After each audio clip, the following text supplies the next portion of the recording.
Hello, everyone. Welcome back to the Unleashing Potentials podcast. Joining me today is Emily. Emily, how are you? I'm good, thank you. How are you? I'm great. So where in the world are you, Emily?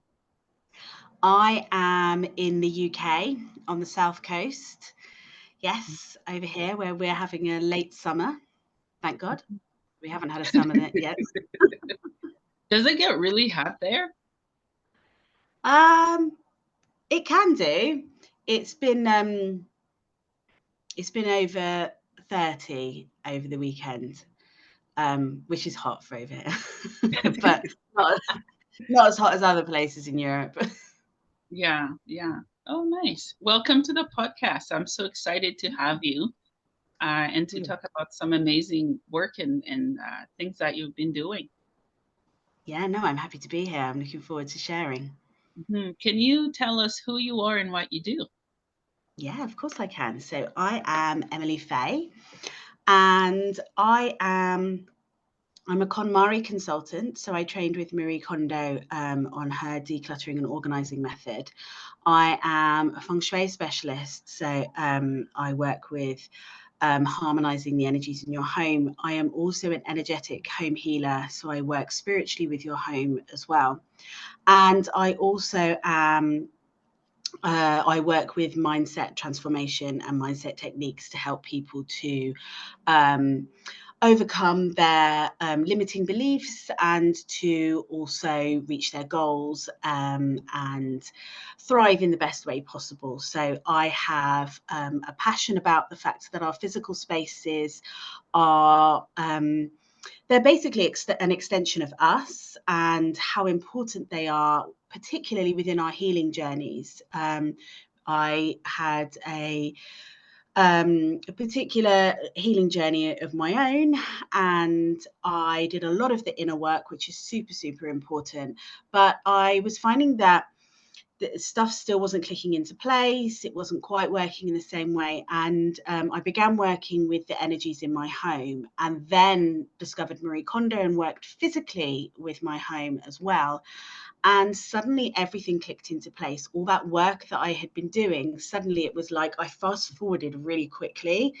And what I discovered was that our physical spaces are like that missing link in the healing journey that people often forget about, and it's a part of our a really important part that is often forgotten because we're so focused on us and our journey, but the physical space that we are in is so important when we think about just our basic needs in terms of feeling safe and secure and sheltered. They play such a significant role in our lives, yet we often just dismiss it as that's the bricks and mortar, that's not important, we need to be focusing on this, which we absolutely do. But it's combining the two, it's bringing the two together and making sure they're working in harmony with each other, because when they do, wow, it's a powerhouse. It really you can't do one without the other, is my feeling. So that's what I do, is I help people to connect with their homes, to work with the energies, to physically declutter their home as well, because that really affects the energies of your home, and help people to really overhaul their lives and move forward in a positive way. Yeah, that's awesome. I love that you work with homes because most of us, we do need makeovers in our homes, not just the physical body. Um, Yeah. yeah, what got you into the work that you do? Well, um, I think it was because so I had children, and I stopped my career. I worked in a few different careers, but I worked a lot with people. I worked with young people. I did a lot of work with young offenders. I worked in prisons with offenders. I worked in drug addiction and mental health for quite a number of years. Then I had children and I took a break. And then, you get to the point where you're like, okay, so what am I going to do now? And I didn't want to go back to that work because it's very draining. And then when you become a mother, and I wanted to give as much as I can to my children, I didn't want to be taking too much away from that. And I tried a few different things, and people kept saying, well, you need to be doing, you need to be counseling people and, set up your own business and support, and which I am good at, and I can do, and I do enjoy doing. But when I hit on working with my home myself and the impact that I felt, I was suddenly like, oh, this is what I was supposed to be doing. When you just suddenly, you listen to those messages that have been coming through, they've been trying to tell you. And I was like, oh, this is it. This is not something that there are hundreds of people doing in the way that I do it, in bringing the holistic approach and bringing the energies together with the physical decluttering. And I was like, this is what I need to be doing. This is what is important. It ignites a fire in me. And I love working with the energies in people's homes. I find it fascinating in a different way than I do working with the energies of in humans. Because it's something that there is less information about. So it's quite nice because you can kind of follow your intuition a lot more. You're developing your own practice. You can be more, I have ADHD. I don't want to be told what to do. I want a free flow. And it just excites me. And I love going into homes and transforming them. It's just, it fills me with joy. And that's what the KonMari method is all about, is finding what sparks joy for you. And this definitely sparks joy for me. And if it sparks joy for me, it's going to spark joy for you, because when I'm working with you, I'm going to transfer that joy that I get to you, and you're going to feel that too. So it's a win-win situation. Yeah, that's awesome. What are some of the typical energies that you would sense or feel in someone's home? Yeah. So one of the common things in people's homes is, so in Feng Shui, we talk about the walls of the home being the ears of the home. So they absorb everything that's happened. And what is a common thing in people's homes is that they don't clear those energies out. And that's not just from them, but it's from, depending on how old your home is. It can be like so many, but you hear of people call homes like the divorce home, because anyone that moves in there ends up getting divorced. It's because the energies aren't being cleared out. And we're not taught this. We're not taught energy hygiene for ourselves, let alone for our homes. And it's becoming a lot more well known and talked about in terms of ourselves and our bodies, but not so much with our homes. And people talk about,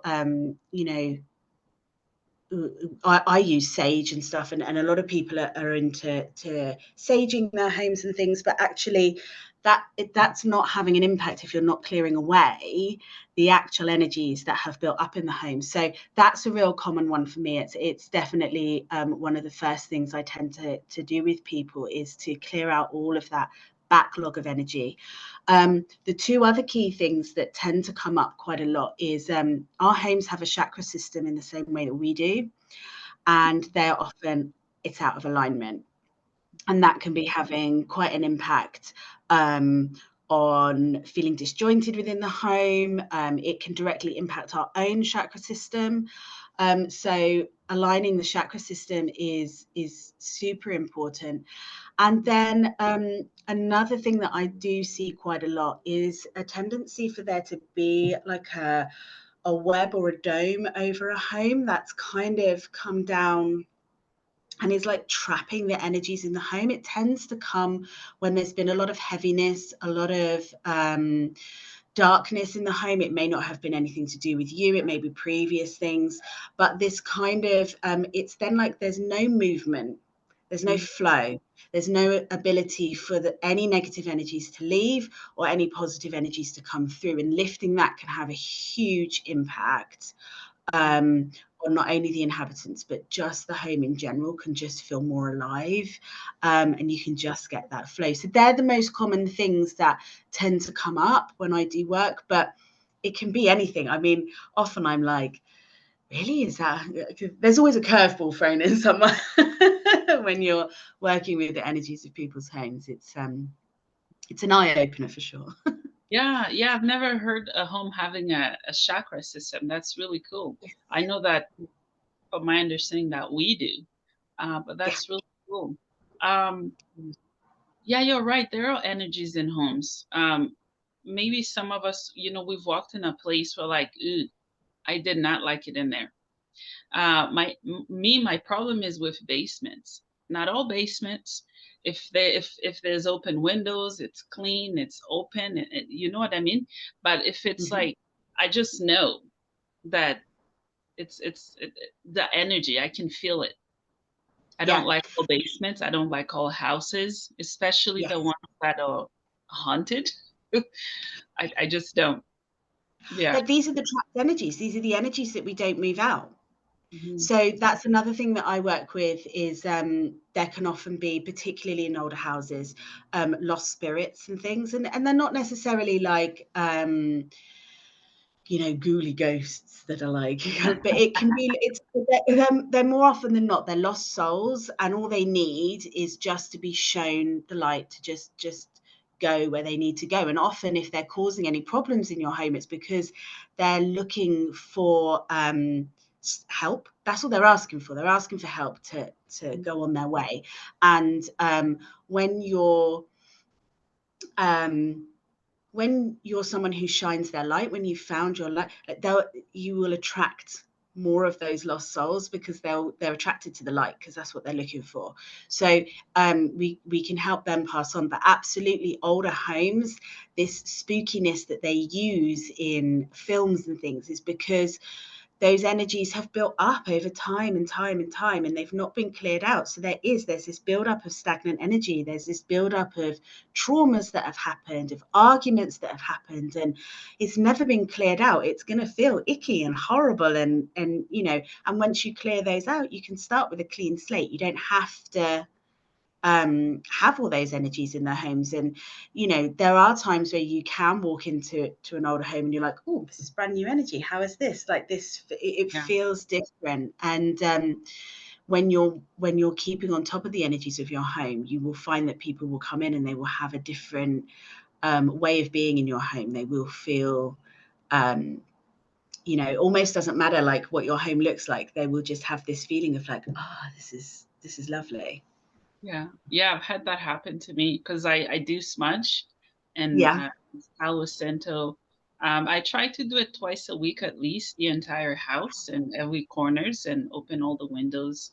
I think Amazing. fresh air helps a lot, and communicating with those spirits. Hollywood makes it so scary. I don't watch those kind of stuff because that's not necessarily how it is. Like you said, they're lost. They need help to find home.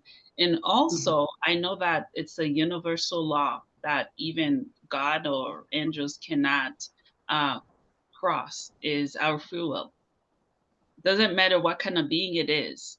I've Mhm. asked things to leave my house and I open the window and I feel lighter, I feel better. They cannot violate my Absolutely. space and free will. You absolutely, and this is something that I have clients that are terrified, and they're like, oh, but and it's like, but it's your choice. And I my mentor is a shaman, and she is Famous. absolutely amazing. And she tells me, she says, it's up to you. She's like, you just say no. You will not cross my energy field. You have no rights to come into my energetic space. I don't give you permission. And I do it all the time. Sometimes when I'm in my bedroom and I'm like, I can sense energies and I just say, get out. You Yeah. don't belong here. I am not allowing you into this space. And they have to go. As you say, it's a universal law, but we're not confident in that. And if you're not confident in it and you don't know, that's how all of these things get in, because people are like, oh God, they're here, they're already, but by making yourself small like that, by being fearful, you're allowing them, you're giving them permission to come into your space. No. Yeah. Yeah, and they Yeah, I love actually feed off fear. They feed off fear. Then they know exactly where to go, that. and we Hmm. give them the permission without Yeah. knowing it most of the time. Yes, you're absolutely right. Absolutely. Yeah. Let's talk a little bit about mental health and addiction, which you have Mhm. a great background in. Where did you Yeah. work with mental health? Was it a hospital, clinic? So I worked in prisons with offenders mainly. I did work for the NSPCC for a while with young offenders, and so I worked a lot with. So you know, as most people know, the link between mental health and addiction is huge. And one of the hardest things working within the prison system is that so many of the people there need to be in mental health facilities, not in prisons. And that's where we came in, kind of bridging that gap. And I spent most of my time campaigning for people to be moved to mental health facilities, because they needed more support than they were getting within the prison service. But that was our goal, was to support people in understanding their mental health and overcoming their addictions whilst in prison. And then I moved to working within the community, where I was then trying to keep people out of prison. In the UK, we have something called the a drug rehabilitation requirement, which is that they have to be in drug rehab instead to avoid going to prison. So that's where I stepped in supporting people on that journey, and ensuring that they got the support they needed with their drug addiction to ensure that they didn't keep reoffending and going back into prison. So it was. I actually got into it. This is a funny story. I actually started working in prisons as a drama teacher. So at university, I did drama at university, and one of my tutors did a lot of work with the prison, which was opposite our university, and I then got put forward for the drama teacher job. So yeah, I actually started by teaching drama to prisoners, which is, who would have ever thought that job existed, right? Um, and from there, I then trained in doing the deeper work, because I saw the struggles that so many of them had, and how much that impacted their ability to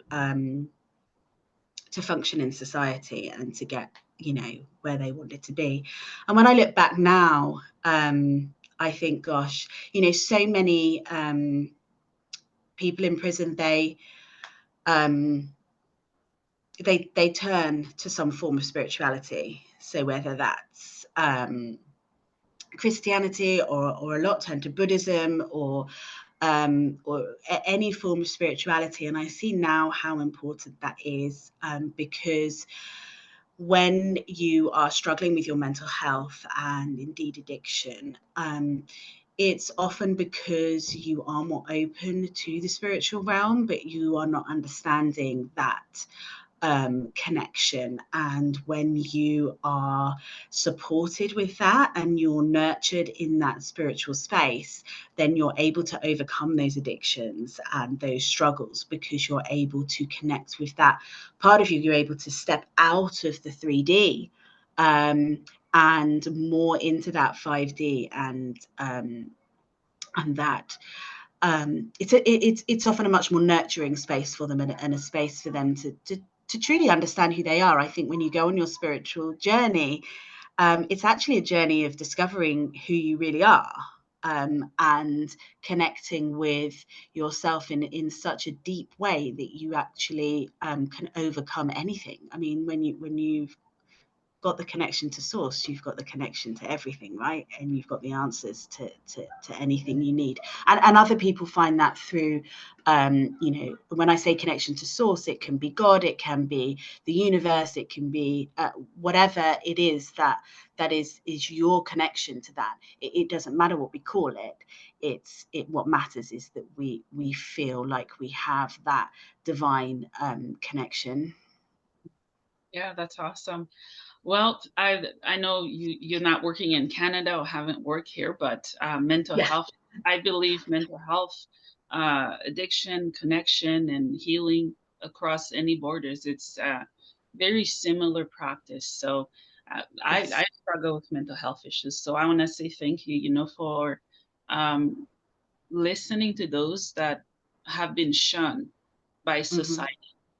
And obviously, I'm not entertaining that some crime need to be overlooked or underlooked. But you're right. Most of the time, people in those situations they do turn to spirituality. I know I Yeah. did in my case. And when I was in full psychosis, I was in and out. I don't know where I was going. I was here and then I wasn't here. And then I just had questions. And over time, those were answered. And yeah, I love that you bring that up. It's connected somehow. Yeah, Yeah. yeah. Yeah, definitely. And I think it's so true when you talk about those that are overlooked. And I think those with mental health issues in general are often overlooked. It's often, put in a box. Oh, you've got mental health issues, and then you're just left. It's kind of like, and I think, it's really understanding that there's something going on there and needing to bring you back into yourself. That's for me is what's going on with mental health issues. If we've kind of we're disjointed, and we talk about mind, body, spirit, and it's when that mind, body, spirit is not as one, and that's again, I think what happens to a lot of people when they get into addiction and they get into offending cycles and things is because they're not aligned in that mind, body, spirit, and they're not understand.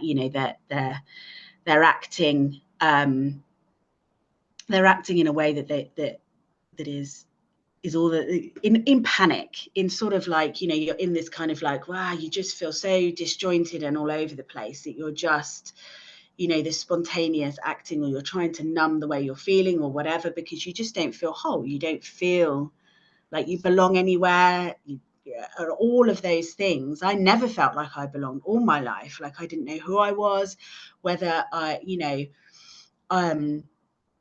spent my life thinking that I was adopted because my mum had blonde curly hair and I didn't. But I realize now that I questioned that because I felt this sense of not belonging, because I wasn't whole within myself. I was misaligned, and I wasn't living my purpose in terms of mind, body, spirit, and in terms of bringing that all together and embracing my gifts and listening to those messages and things. I just felt confused all the time.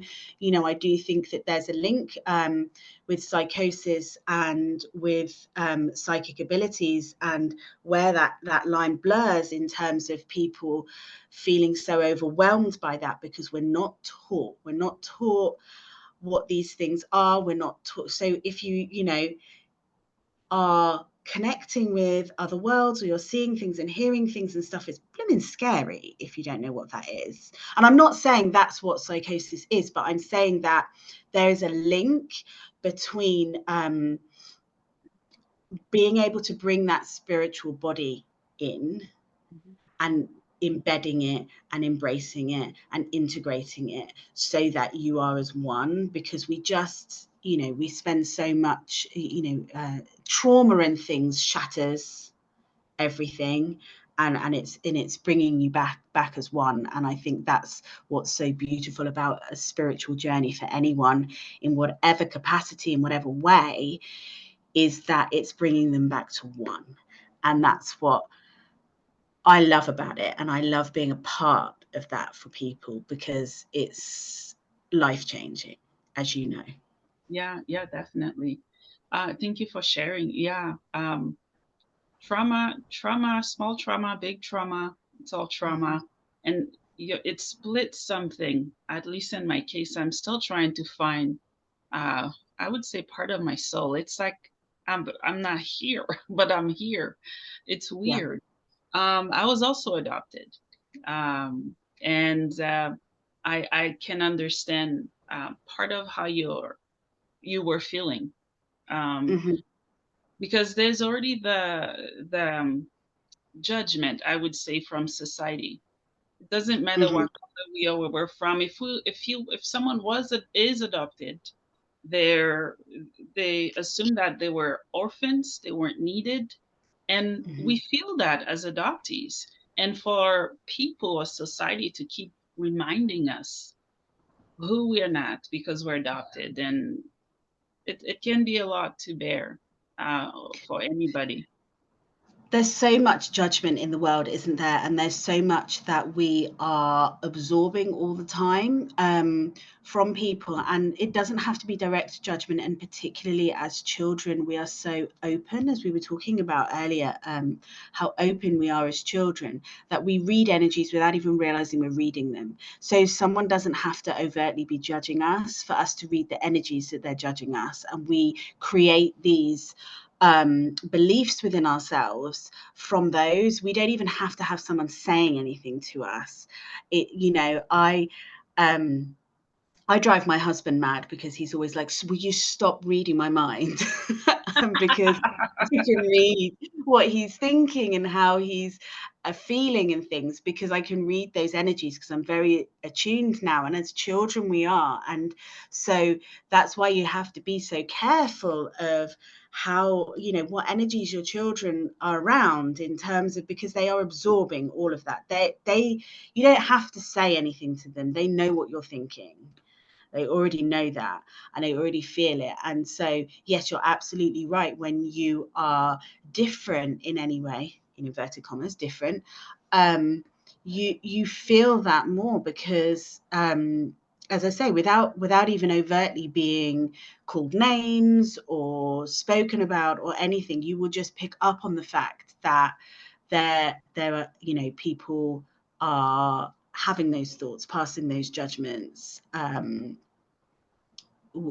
just in their energy, and you will pick up on that. And it's that's one of the downsides of being very energetically in tune, is you do read the Yeah. energies of everything. You don't need people to speak out, but when you get to that point, you have a strength where you don't need to let that affect you. Mhm. And that's how you can kind of allow yourself to, I Mhm. just smirk to myself. What else? Let's talk about mindset. Mhm. Um, which parts of mindset do you tackle? Positive thinking, habits.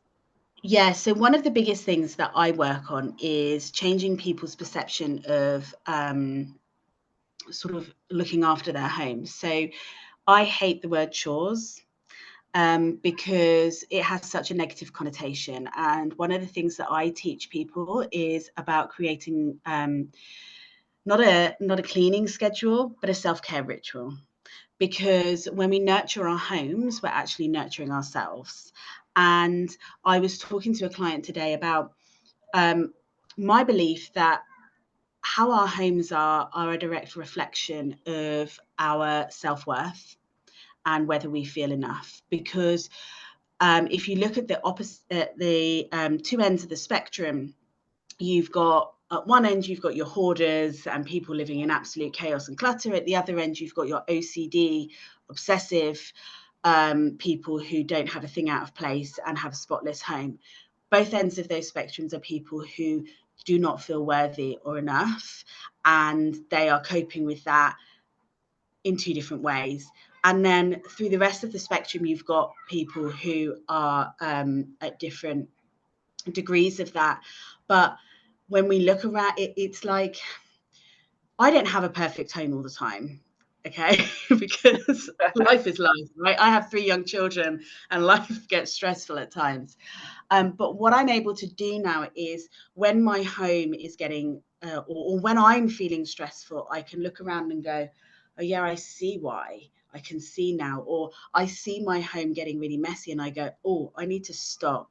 I'm getting out of control. This isn't, I'm not nurturing myself. I'm not feeling good about myself because I'm allowing this to get out of control. So that's another thing that I work on with my clients is say, if you want your home to be how you want it to be, you need to start working on your own self-worth, your own feelings of being enough, because then you will that will reflect in your home, because you will start to we don't realize that we already know that our homes are an extension of us. Even if we don't consciously know that, we know that our energies intertwine. So we treat them the same.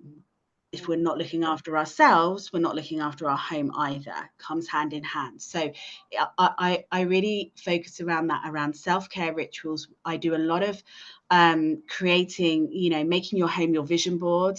So having a lot of affirmations around, a lot of images that are to help you to get where you want to go, all about goal setting and intentions and all of those kind of things. And obviously that's where the Feng Shui really comes to light as well, because there's obviously ways in which you can harmonize the energies in your home to make sure that you can reach those goals a lot quicker, and welcome those energies into your home in a lot more effective way. So I do that with the energies, and I also do that practically. So I do things like I talk to people about, so we create like affirmation hangers. So we write affirmations on your hangers. So every time you get your clothes out, you see affirmations. I often get people to create affirmations, put them up in their bathroom, so that every time they go for a shower in the morning, they're brushing their teeth, they're reading those affirmations, they're seeing those. That's how we start changing those limiting beliefs. And I also work with people with subliminals. So have you worked much with subliminals? Not much. No, tell me more. So subliminals work obviously with our subconscious mind, and it's a much more effective way of reprogramming limiting beliefs, because doesn't have to go through the conscious first. And the way that we work with it, so subliminals are basically affirmations, but they're recorded at a frequency that it goes into your subconscious, but you don't hear it consciously. So they're often, music is played over the top. And they're really good to listen to overnight or things, but I use them a lot with people to listen to while they're doing cleaning tasks and things, to reprogram how they're thinking and feeling about those things. And it's a great way of doing it, because you can get on with other things. You haven't got to give over your time to that. Like, I listen to subliminals every morning while I'm getting ready, and I can also be thinking about what I need to do for my day, but I'm still reprogramming those limiting beliefs at the same time, because my subconscious will work on that level while my conscious brain is going, right, I need to get the breakfast and then go and do this and da da da da. So they're really effective, and at reprogramming all of those things, because it's just so sad that there's, when we've talked about judgment, and my gosh, there's judgment if you enjoy cleaning or tidying or whatever. It's like seen as like, Yeah. And in the UK in particular, like we don't value that. It's still seen as an elite thing to have like a cleaner or to anything like that.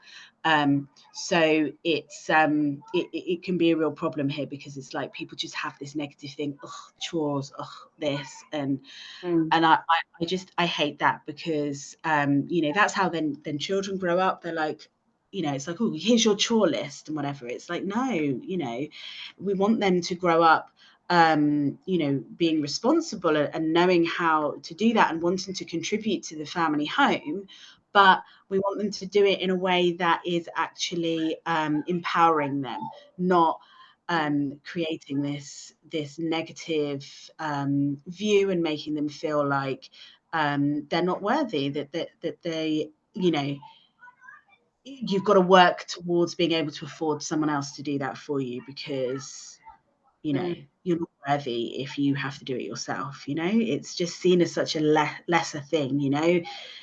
That's what, oh, a cleaner, they just clean the house. It's just like, and it's like, no, it's such an important role. Yeah, absolutely. I love that you bring that up because when it comes to how we teach kids, I think it's a reflection of what we're giving them, and they pick up on stuff, they learn from it, and when those kids become adults, they just do what they've seen. Mm-hmm. In my case, I don't know. I grew up around many different family members. My mom, she still is very clean, tidying, cooking, and that's exactly what I'm doing because that's what I saw.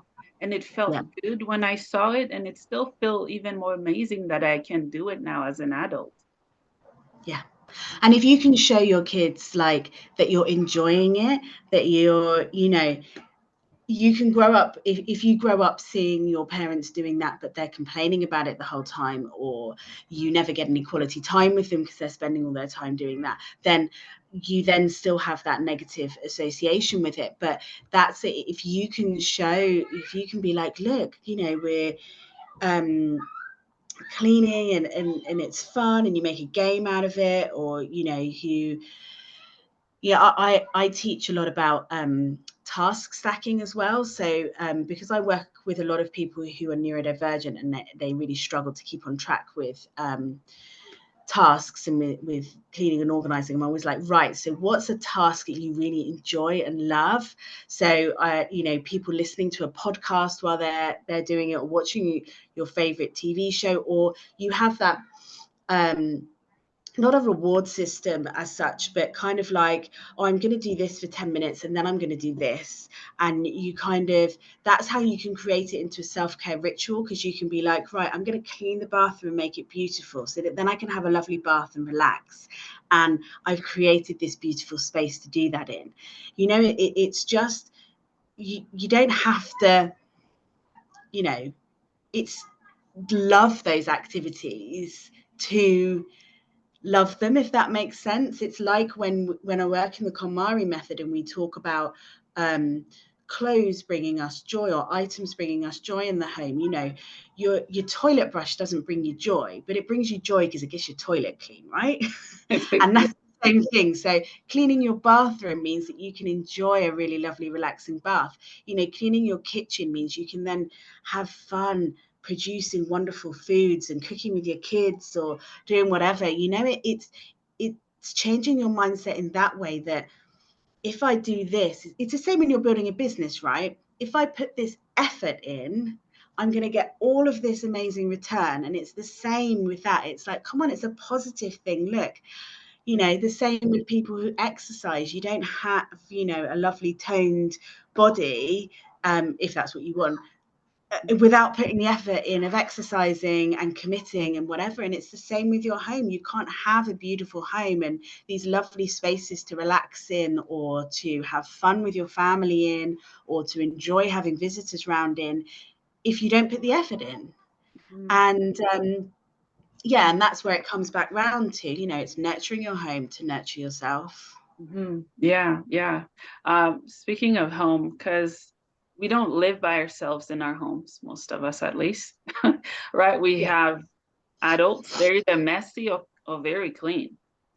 What advice would you give to anyone? Let's say they're very, very clean and they have a very, very messy partner or kids. Mm-hmm.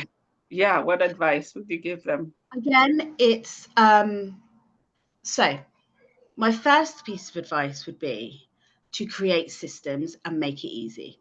So for children and for husbands and wives as well, it's make it foolproof. Okay, so I'm not for like all the Instagram worthy aesthetic homes and things, unless that works for you. It's all about a home that works for you. But I do like jars and labels, because Can't get it wrong, right? That's where it lives. So labeling things, I know it sounds obsessive, but actually it serves a purpose. Everyone knows then if you're living in a multiple occupancy home in terms of just a family, let alone with like people who aren't family members, it's a no-brainer. You know, everyone knows that's where everything goes. So a key thing that I teach people is a place for everything, everything in its place.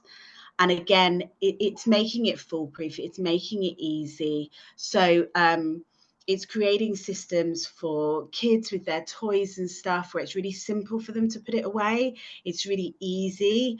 I think sometimes we overcomplicate things. Definitely teaching your children that less is more. We went through a whole process with our children of teaching them about letting go. I teach the 1 in, 1 out rule. So if you want to, so before birthdays and Christmas and stuff, we always say, right, what are you letting go of to make space for new things to come in?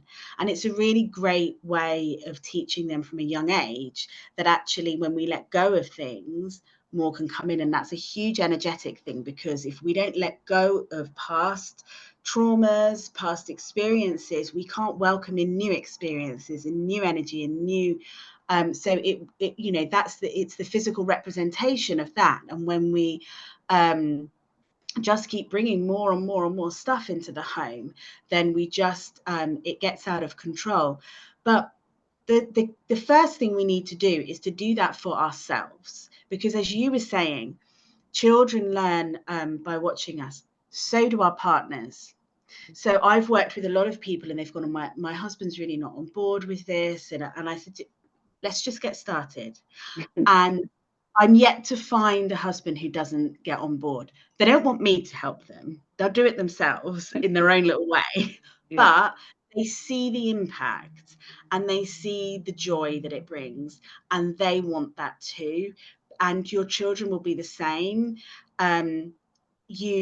It's a process and you've got to go through it first to be able to showcase that to them. So it's about not we can't do it for them. When you try and go in and do it for them, that's when you get the backlash and and the issues. So just do it within your space. Do it for you. Just focus on yourself and make those changes. Allow them to see the positive changes in you and in their space, and they will get on board.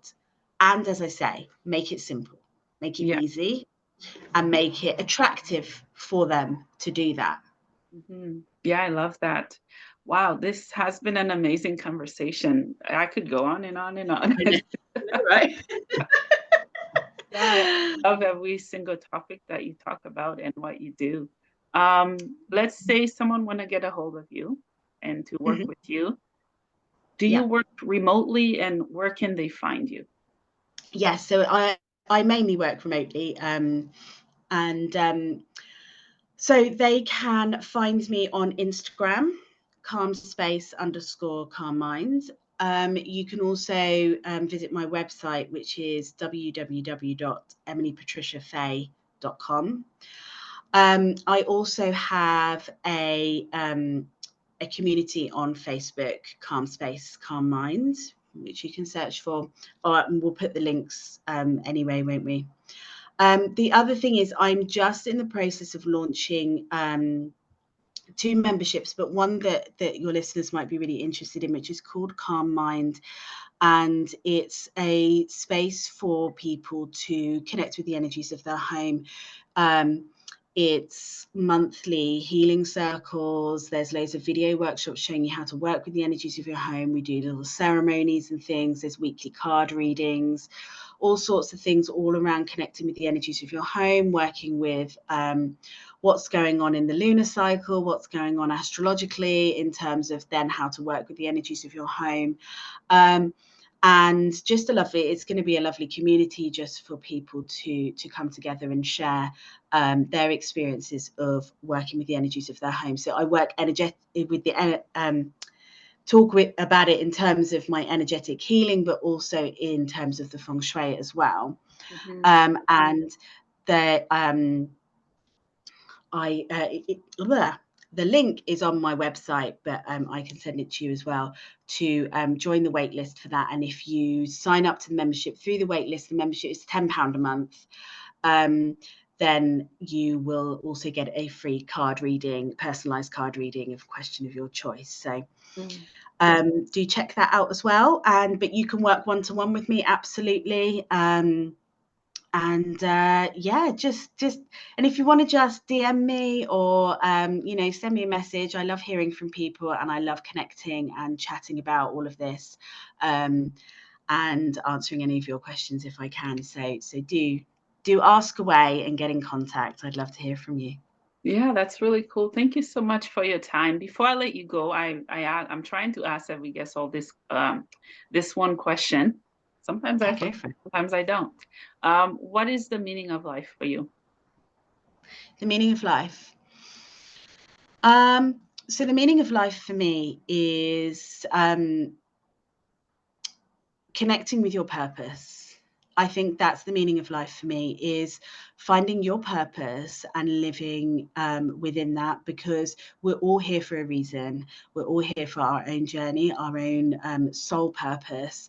And I think when we connect with that and we start working with that, that's when we don't have to come back as this same cycle. We get to move on to the next thing, right? So for me, that's the meaning of life, is finding your purpose and sharing that with the world. Thank you so much, Emily, for your time. I appreciate everything you're doing. Thank you. Thank you so much. Thank you.